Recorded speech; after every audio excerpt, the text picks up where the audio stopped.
10 most underrated rock artists. Number 10. Gilby Clark.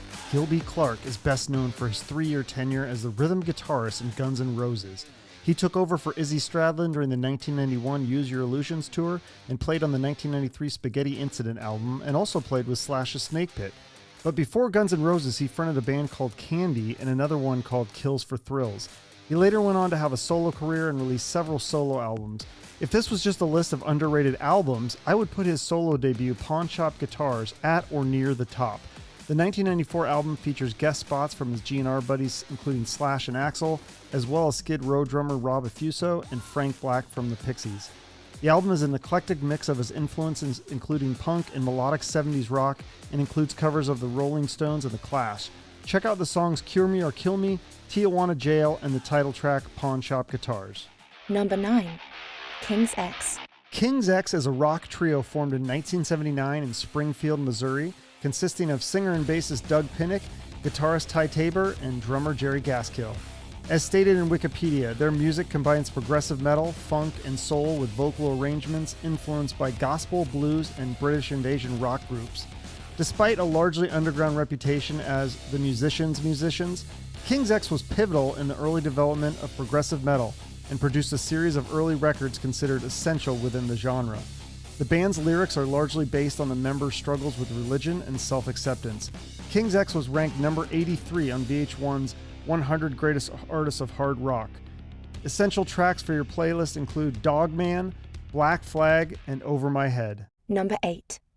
Dangerous Toys. Dangerous Toys is a hard rock band formed in Austin, Texas in 1987.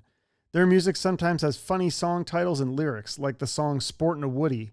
As referenced in my interview with singer Jason McMaster, he turned down offers to audition for both Pantera and Skid Row, so that should tell you what level the vocals are for this band. He would also later front the band Armored Saint after John Bush had to sit out for some shows. Besides the vocals, the guitars are amazing, and the whole band live, well, let's just say I drove from Phoenix to Denver to see them, and it was worth it. Some of my favorite songs include Teasin' and Pleasin', Scared, and Pissed. Number 7. Sweetwater. From my hometown of Seattle, Washington, Sweetwater. I love these guys. Garnering acclaim for their debut on New Rage Records' Sweetwater, the band was subsequently signed in 1992 by Jason Flom of Atlantic Records and released its second self-titled album, Sweetwater, produced by Don Gilmore, who worked with Lit and Pearl Jam. The band was then signed to Elektra Records subsidiary East West, and they recorded a follow-up record called Super Friends that was produced by Dave Jordan, who worked with Alice in Chains and Jane's Addiction. Guitarist Taft was fired during the recording of Super Friends, and a new Sweetwater sound took shape with Rich Credo as the sole guitarist. Jordan called the band Mott the Hoople meets the 90s. Main thing to know about these guys is even though they were from Seattle in the 90s, they did not make you want to kill yourself. The songs were very melodic with great hooks and sing-along choruses. Check out Feed Yourself, Superstar, and Everything Will Be Alright. Number 6. Enough's Enough. Sliding in at number 6 from Blue Island, Illinois is Enough's Enough. The band started in 1984 with singer Donnie V and bassist Chip Z'Nuff. Rolling Stone magazine called them the hot new band in 1991. Despite being critically acclaimed and loved by musicians and even shock jock Howard Stern, they never quite broke through to that next level, but they continue to make music and do shows and are still active now, with Chip Z'Nuff now fronting the band. The band has an extensive catalog of great melodic, Beatlesque type songs. Some of the standout tracks include New Thing, Superstitious, and There Goes My Heart. Number 5. The Refreshments. You may not have heard of my number 5 band, but I can almost guarantee you heard their song Yahoos and Triangles, which was used as the theme song for the cartoon King of the Hill. The Refreshments was an alternative rock band formed in 1993 in Tempe, Arizona, and fronted by Roger Klein. Their debut album in 1996, Fizzy Fuzzy Big and Buzzy, has a ton of great songs. Unfortunately, the band fizzled after their second album, in part due to guitarist Brian David Blush's substance abuse, which allegedly caused him to sell his royalties to all the band songs, including the King of the Hill theme song, for a paltry $2,500. Roger Klein went on to have a solo career and has a cult following down here in Arizona. Check out the songs Bandidos, Mexico, and Down Together. Number 4. John Corabi. Well, this is a complicated one because I am combining a lot of bands here, but anything my number 4 artist, John Corabi, touches turns to gold. He has been a part of The Scream, The Dead Daisies, Union, Brides of Destruction, and oh yeah, Motley Crue. His lone album with The Crew, the 1994 self-titled album, is highly underrated in its own regard. But John has made so much good music over the years, and he is such a phenomenal singer and songwriter still to this day. There is a reason he has been given the title The Mayor on the Monsters of Rock cruise.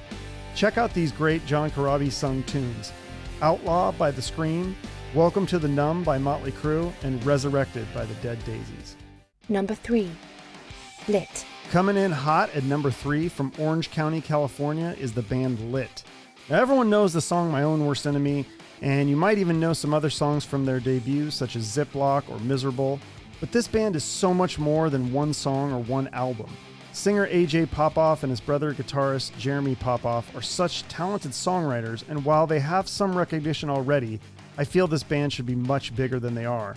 You can listen to my interviews with the brothers to hear more about some record company issues and other things that may have hindered their commercial success. And if you missed these songs, definitely check them out. Really, their whole most recent album, Tastes Like Gold, is a masterpiece.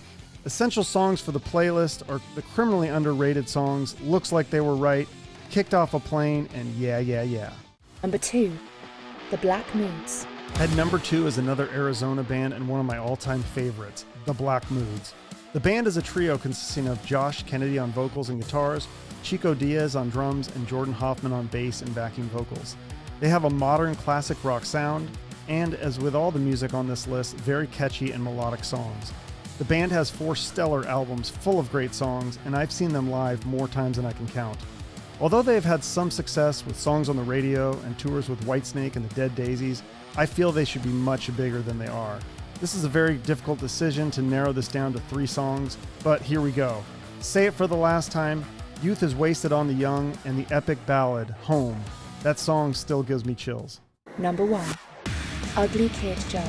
The number 1 band on my list is one of my all-time favorite bands, Ugly Kid Joe.